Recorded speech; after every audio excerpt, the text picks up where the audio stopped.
اور جب جہنم کے پل سے گزرتے ہوئے پاؤں لڑکھڑانے لگیں تو ہماری لغزش قدم کو ثبات عطا فرما دینا، اور قیامت برپا ہونے سے پہلے ہماری قبروں کی تاریکی کو اس کے ذریعے روشن فرما دینا،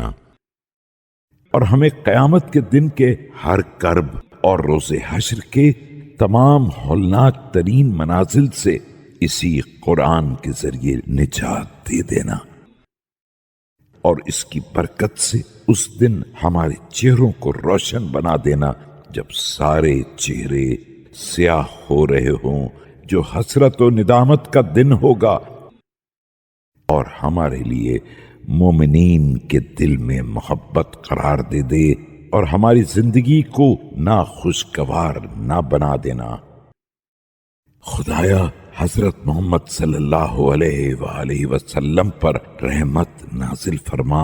جو تیرے بندے اور رسول ہیں، جس طرح کہ انہوں نے تیرے پیغامات کو پہنچایا،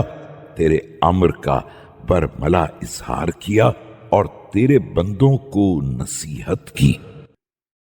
خدایا ہمارے پیغمبر کو ان پر اور ان کی آل پر تیری صلوات ہو۔ روز قیامت تمام انبیاء کی نشستوں میں اپنے سے قریب ترین جگہ دینا، اور جن کی شفاعت کے اختیارات سب سے زیادہ ہوں اور ان کی منزلت سب سے زیادہ عظیم تر ہو، اور ان کا جاہ و حشم وجیح تر ہو۔ خدایا حضرت محمد صلی اللہ علیہ وآلہ وسلم اور ان کی آل پر رحمت نازل فرما، ان کی بنیادوں کو بلند تر قرار دے، ان کے برہان کو عظیم بنا دے، ان کے میزان عمل کو سنگین بنا دے،